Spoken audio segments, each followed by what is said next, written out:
Hey everyone, welcome back to another episode of Small Biz Stories. You know me, your host, Dr. LL, and every week we bring all kinds of exciting guests.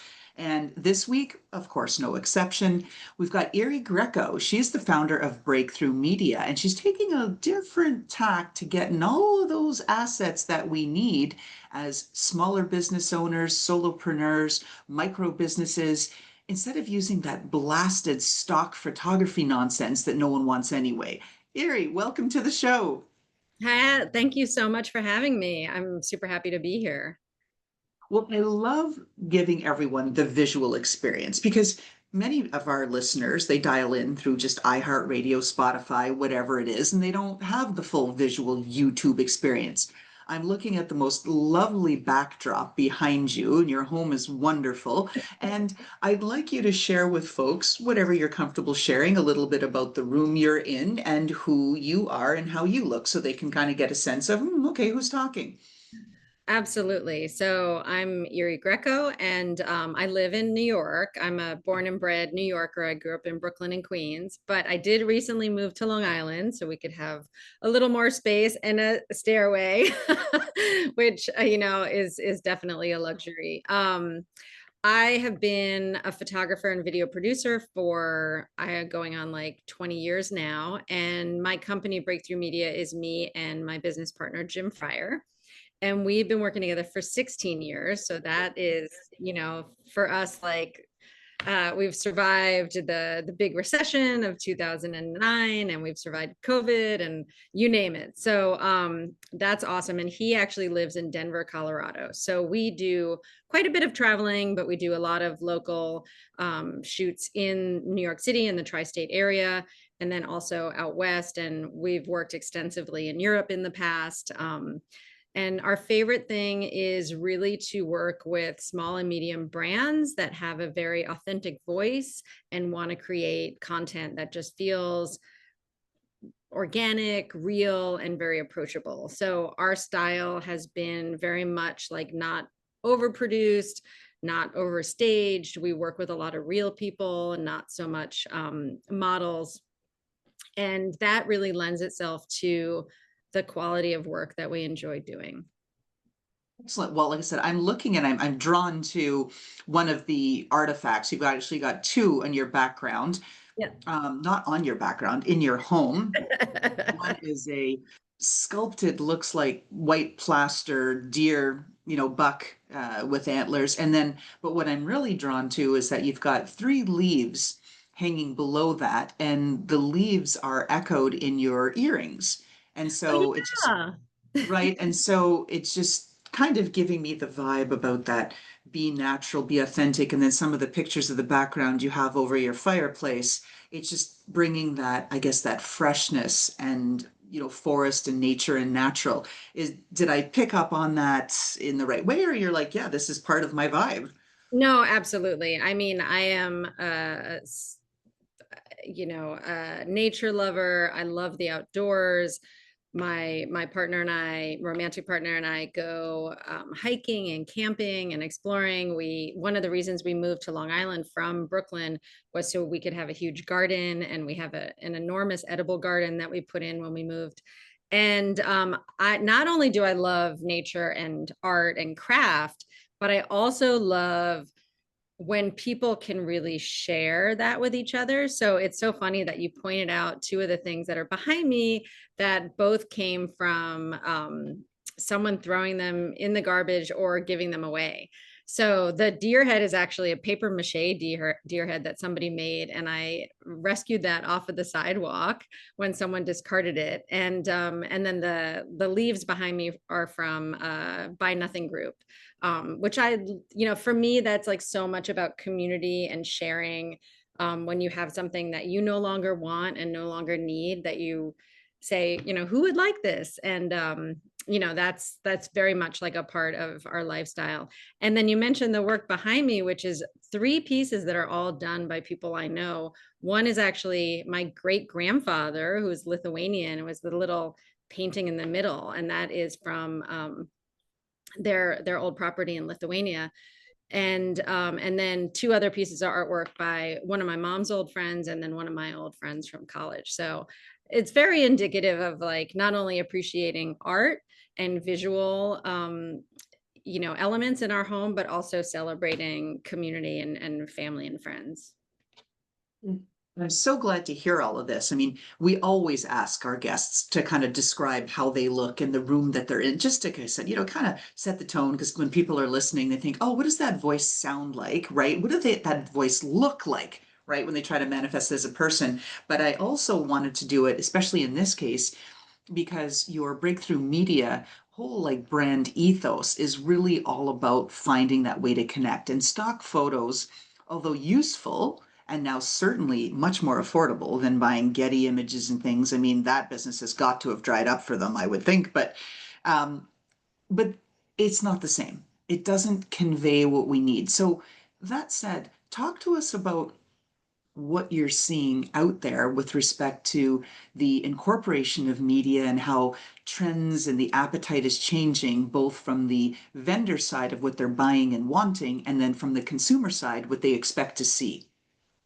Absolutely. Wow, that is a super deep question, which is amazing. So many parts to that. So, I mean, I can talk a little bit about, as you touched on, our ethos, which is to really create authentic imagery that doesn't feel forced or staged. And we started doing that from the get-go in 2008. Um, Partly because Jim and I didn't have classical training in photo and video. It was actually my third career and it was also Jim's third career. So we had other careers that we came from in different industries, and we both found ourselves in media in one way or another. And I can talk about that later if you want to dive into that. But given that we kind of came to media, photo and video organically, and we're self-taught, we really just relied on what we saw and what resonated with us personally, as opposed to what were trends in the industry or what clients expected. And it was a little bit accidental the way we started doing photography as well, because we both started in video. And we started adding photography only when DSLRs came around and we were able to capture photo and video from shoots that we started taking photos. And we mainly started with behind the scenes photos of our video shoots. And it was our way of promoting our video work. But then our clients were like, wow, we love the way you capture behind the scenes. It feels like you're there. It feels so organic. It feels so fluid. And so we started actually more intentionally taking photographs. And then we really built our photography business from there. In terms of how that kind of brings us to 2025 and what we're seeing in the industry, it's really interesting because I keep having this conversation with different people. I had a conversation last week with a small brand that was talking about, she can't afford to do constant photo shoots and video shoots so that she can like just flood her Instagram. And I said, here's what I'm seeing, and I pay a lot of attention to the different I hate to use the word trends, but the movement in the industry and like the way things ebb and flow and where they're going right now. And I told her, the movement is really towards less frequent but more meaningful content, more storytelling, more authentic brand moments, and creating an experience around the brand rather than just like constant, just churning out, churning out, churning out. And that is a slight departure from the way it has been, where we were just completely flooded with content. I mean, we're still flooded, but I think there's now pushback where we were completely flooded with content by influencers and brands really pushing this like just get as much out there, feed the machine kind of mentality. And I think a lot of consumers and viewers and followers are feeling like it's just falling flat. And so I think part of this is really stemming from Gen Z, being like, okay, we want to cut through all the BS and just talk to me like a real person. And so smaller brands, especially, and some medium brands are catching on. And so what you're seeing is, like I said, more storytelling, more authentic moments, not overly produced, not overly staged. And that really resonates with the way we've been doing it for the last 16 years. There's a couple of things there that I want to break down. So one, on this topic of what's trending and whether or not people like to say, oh, okay, I like to follow trends, it's really, call it observations, right? Patterns. And for the last year or two, I've also noticed, like everybody else, that our social media feeds are inundated because we've had the advent of all of these AI-based tools that make scheduling a snap. Or Canva and all these wonderful things. Oh, it's easy to create. Here's 2,000 templates. Just change the colors. Right click one button, boom, and all the colors change, and your brand's all matchy matchy. And you can just boom, boom, boom, boom, boom, right? Push all this stuff out. But what I've seen happening is that there's also on the other side all of the ad blockers and things like this that allow us to be more selective about what's coming into our feeds, right? Those blasted algorithms, right? That are just constantly hitting us. And so, where I'm going with this is that people really want to find out who is behind the brand. I've made that mistake myself. I've had too much imagery out there, not enough like Laura Lynn and our team and people. And so we're shifting to that because that's what separates us from the AI. The AI can barf out anything we want as frequently as we want, but people aren't connecting with it. And so I really like the path that you're on here. But to the point about your small business owner saying, yeah, I can't afford to keep up with all of this sort of stuff. What's a micro business owner or entrepreneur or small business owner to do? You can't do a photo shoot every month. How do we do this? How do we get around this conundrum?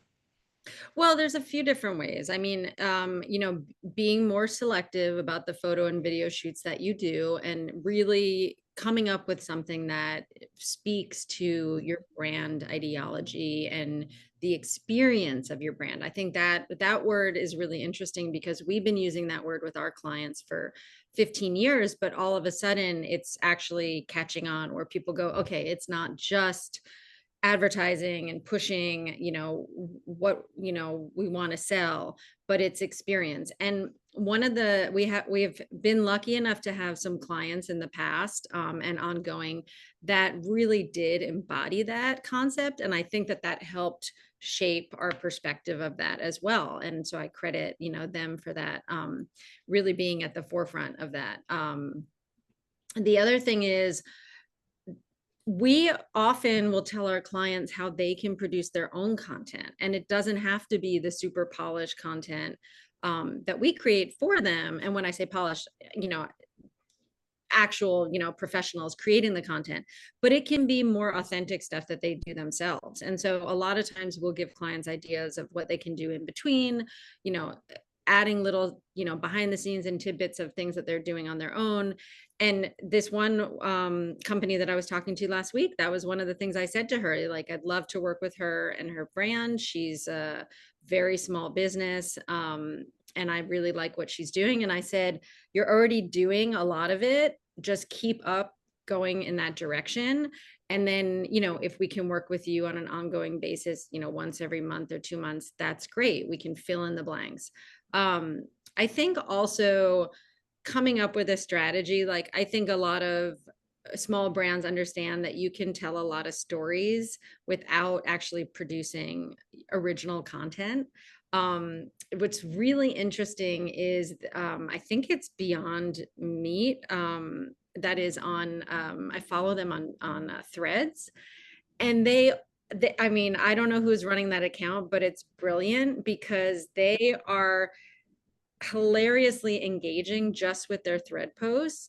And it's not pictures of the product, it's not even about the product, I mean, it's just completely off the cuff, either comedic riffs or weird little sayings. And it's so engaging, and I just keep thinking, oh yeah, I forget about that. Like, you can engage as a brand without just being like, this is us, this is what we're doing, and find a way to create more personality in that respect. So I think that's a really good thing to keep in mind. I mean, obviously I'm a photographer and video producer, so I want people to hire me for that.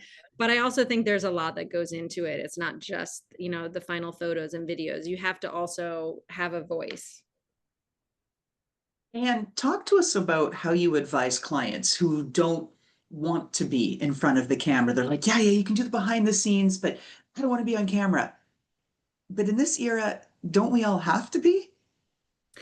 Well, I'll tell you one thing that I always tell clients, no matter how big or small, and this happens generally when we're doing things like headshots or we have to do interviews. Um, the more relaxed you are, the more comfortable you are, the more authentic you're going to be.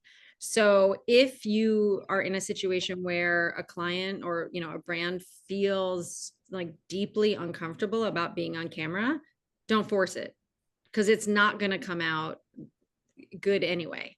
That really does translate. So if somebody can't find it in themselves to relax and be on camera, then we don't force it. On the other hand, I mean, we personally in our company, because we do video as well as photo, we are very big on directing. And we've heard from a lot of clients in the past that they've worked with other photographers and they were surprised how much directing we did on a photo shoot. I mean, you think on a video shoot that would be expected, but on a photo shoot, we do about the same amount of directing. Even though we're looking for organic, authentic moments, there's so much directing that goes into creating the scene that allows someone to be relaxed in it. So we always found that it was super important to create a scene in which they're like, oh, okay, this is what's happening, and then actually let them move through it as they would if we weren't doing a photo shoot. And that creates a huge amount of comfort and ease for them to be in the photo shoot. So we've done that with quite a few clients, whether it's fitness or food or headshots, or doing like a brand profile where we're really capturing like a whole portfolio of images, a library for them to use. And we create a space in which they're like, okay, now I can just kind of like focus on the space that I'm in, the environment that I'm in, and not focus so much on the camera. And that does help a lot. So I think directing is a huge part of it. And then another part of it is building rapport. A lot of photographers and videographers will come in and they'll just like start shooting. We spend a lot of time with our clients. So, from the prep in the Zoom meetings and the emails and the shot list and all the preparation, really getting to know what that brand is about. And then by the time we're on the shoot, there's also a lot of talking and walking through and really getting people comfortable. I mean, we probably spend like the first half an hour, like really just getting people relaxed and having that rapport be solid before we start turning on the camera. So that does help a lot. If it's just like in terms of a small brand feeling like they have to capture, video of themselves or photos, I think that again, like if you're deeply uncomfortable with doing it, hire someone to do it. There are so many young people that grew up with social media and video and selfies that are looking for work, being social media managers. And there's nothing wrong with being like, hey, this is our brand ambassador. So and I think that is very different from an influencer. I think getting away from the influencer mentality where somebody's trying to sell you something and having it be more a brand ambassador, that's a personality that's attaching to the brand, that's where we're seeing that difference. Okay, so a lot in there, Iri. Yeah, yeah, But yeah. but I can attest to that. I recently got married and we had our wedding photos done by professional wedding photographers. I hate getting my picture taken. My husband hates it even more, but it was all about that. There had been time in the leading up to the wedding date. How do you get comfortable with them? Well, this is some of the stuff we're going to do, and then fully directed. Move here, stand here, do this, da da. But then, and then relaxing and then getting into it and then grabbing the photo. I was stunned at the quality of the photos because of that direction. So I think that's really important that you're bringing that element to the brands. I also well, two things. It's always two things, and I always forget to go back to that one. But we're going to go back because I'm not going to. I don't like hanging chads. I like closing off the loops. Um, I'm seeing a lot of folks doing pop-ups. I see these on meetups. Hey, I'm a photographer. Like you said, some of these social media experts and whatnot that are out there and saying, "Hey, I've got this coming up. It's a pop-up. We're going to meet at a cafe. Everybody, get your coffee, bring your cool mug, be represented. You're going to be looking natural, working away in the cafe." Are are you seeing this, like a lot of this happening too? Is there a demand for this? Do you think this is growing, or is this, I don't know, is this going to go away because people aren't going to really trust who's out there on the other side? What do you think? Well, I do think pop-ups are currently one of the things that small brands can really activate on, and I'm seeing it across industries. So Nice. from a like social media pop-up to a food and cocktail pop-up to an art, and I recently saw something for like a drawing, like um still life model drawing and cocktails pop up. I'm seeing all these different interactive pop-ups that relate to food and hospitality, art and craft, DIY, activities like, sport and active and fitness and meditation. And so this is a real thing right now. It's been around for a long time, but it has been growing significantly. And the conversations that I've been having with other people in sort of lateral industries, in different areas of media like writing and PR and marketing and you name it, they're all echoing the same thing, that we are flooded with visual and intellectual stimulation 24/7 on all of our devices and billboards and ads and everything, right? And one of the things that people are really missing is in person, in real life connection. And so pop-ups are gaining traction because people want to be with other people in person. I mean, Zoom and Google Meet and all of these things are incredible technologies that have, created opportunities for people all over the world in different aspects, whether it's social and business or whatnot. But I think we're reaching a point where people just want to be with other people in a smaller, more intimate environment where you can actually have conversation, which is a big thing. It's different than being at a noisy bar. It's different than being at a concert. It's different than being at a huge networking event at a convention where it's just bing bang boom. So the pop-ups are a way of keeping it small and in person and creating real connection. So I think that's definitely something that's here to stay for at least the current time period. And now you've got something at Breakthrough Media that's along those lines. So it's not a pop-up. It's not to say that pop-ups aren't scheduled and planned. Of course they are. They have to be to get everybody ready to for people to get the value out of it.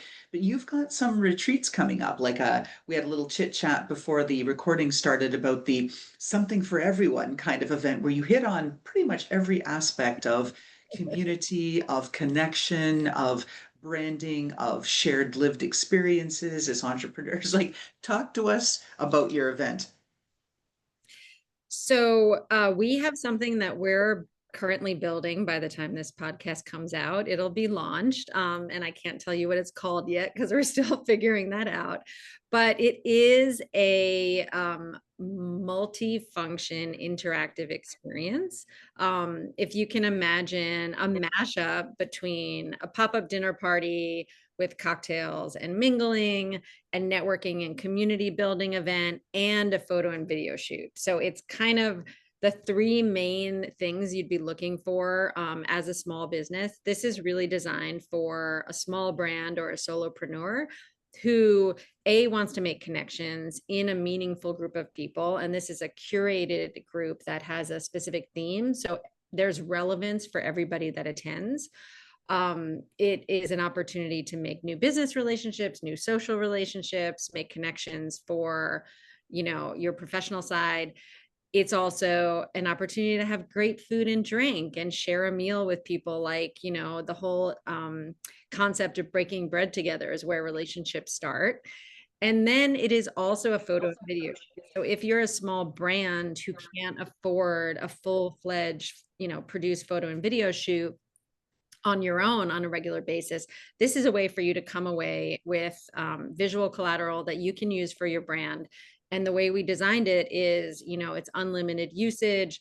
Whatever you provide, you can use in any way that benefits your brand. So that's social media, website, promotion, you name it. So it's an incredible value on so many different levels, like emotionally, sort of like spiritually, because like I mentioned, the curation of guests is really meant to be intentional.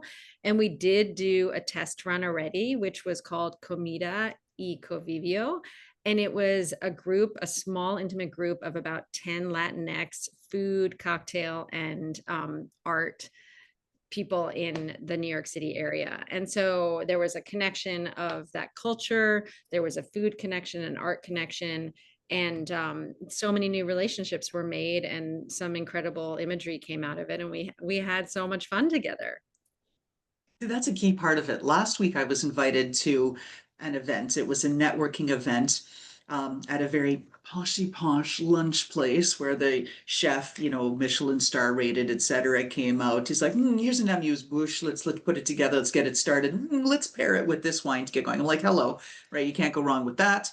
But again, a curated group of people, all very different sorts of roles and walks of life, but how we were unified are some of the things that we're trying to do right as business owners and trying to figure out how do we get more involved in our communities and do these things. And it's so, it was just different, right? So we enjoyed the food, we enjoyed the wine, and of course the conversation. And we were in a private room, so we really had a chance to start to chit chat and get to know each other. It makes all the difference. Now, I want to go back, me closing my loops here. You had talked about this video and photography as really your third career. Now, I think I've lost track. I'm on probably seven or eight, but I'm the ADHD squirrel, and this is what we do as squirrels. Um, Talk to us about that and the importance for small businesses and owners and entrepreneurs to think about how to change and do what's different and pivot, not always with the win, but with what's needed. And so talk to us a little bit about that evolutionary and how you got to career number three.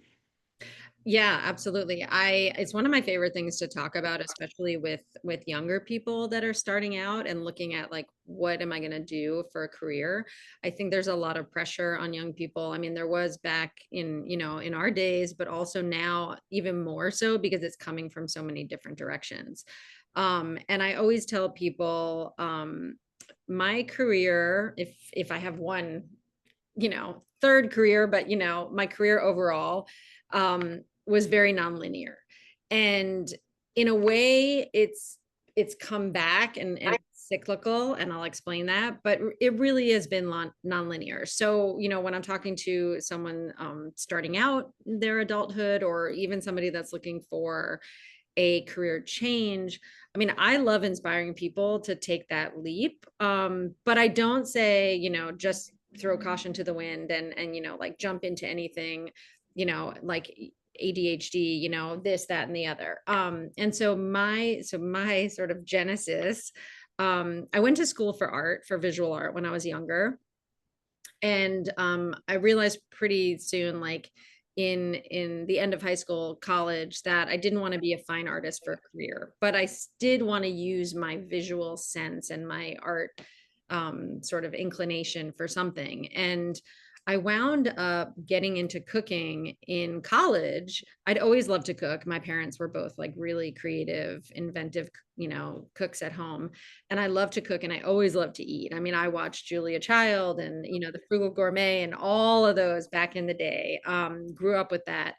And I went to college in Wisconsin where I didn't have an opportunity to get a job in art or in design. So I started working in restaurants, and each restaurant I worked in was better than the one before. So I basically throughout college worked my way up to being a line cook, and realized I think this is what I want to do. So my first career was in the restaurant business, and I worked in New York, and I worked in San Francisco, and I went and I did my training in Italy. So my plan was to be a restaurant owner and an executive chef. And that was my first career. And I always tell people I loved it, loved it, loved it until I hated it. And it was like an on off switch. And, that is a little complicated, but in a nutshell, part of it was the 90s. It was not as easy for a woman back then as it is now, which is still hard. So there were a couple of things. One, I was getting close to 30 and I was realizing I don't really see how, not now, but at some point I can have a good quality of life outside of work and a family. And that's still hard, that's currently still hard. But then the other part was that I was intellectually starved, and I really just felt like I was using a lot of my motor skills, but I wasn't using my brain. And I was lucky enough to realize that my brain needed a lot more stimulus. And I wound up through, various channels and all these different things that I tried. I wound up in food media.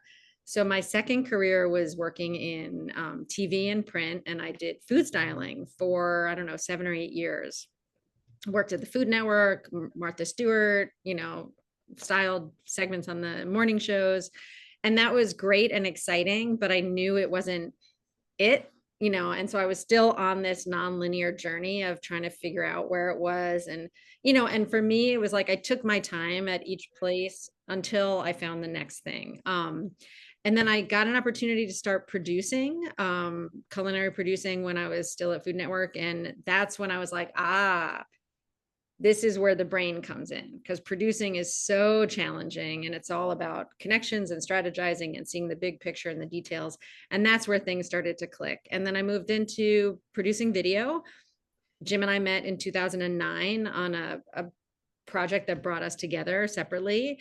And we decided to put our business together. And then we started our own company, and it was video. And then we added photo and taught ourselves photography. And so that's kind of how I wound up in my third career. And, it does kind of come back around to the visual arts and, all of that. But everything was just, it was very serpentine. It was following, watching, waiting, learning, and then knowing where my strengths were and knowing what was missing that kept me going on that search. So it wasn't anywhere near as squirrely as made it out to be. I see the actually all of the connectivity that's with that. So, all right. So I appreciate you answering that. We're coming near to the end of our show. So, what can people look forward to from Breakthrough Media with respect to these upcoming retreats? Okay, you don't have a name yet. We're going to call it something for everyone, right? These events. Talk to us about what's coming ahead and where people can find you or how they get in touch with you. Yes, absolutely. So the coming soon, as we discussed, the mashup event, we will be announcing that on our website and social media within, a couple of months. So probably by the time this airs. So you can look for that on breakthroughmedia.com and on our social channels on Instagram, and you can find me on LinkedIn. And we're also working with some partners on developing some retreats. So that's for 2026. We're going to do a couple of pairings with some colleagues of ours in their yoga and breathwork retreats, where we incorporate photo and video into the experience. So it's not just like, oh, here's some behind the scenes, but here's some actual content of you. And that's really exciting, because some of these people that attend the retreats are practitioners themselves and are building their own business. But we plan on doing some photo and video focus retreats in 2026 that, could be on the food and hospitality side, sport and fitness, entrepreneurs. And so look for that coming soon. Excellent. All right. So our signature question. This is the most important question we ask at this whole Small Biz Stories podcast, I tell you.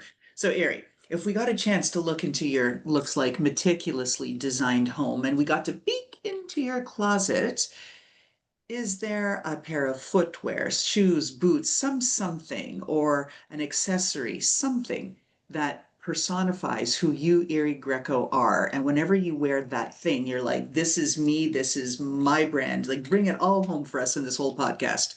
What are we looking at? Well, I have two of those items, and they're both shirts. So one is a sweater that my grandmother made back in the 80s, and it has a triangle neckline.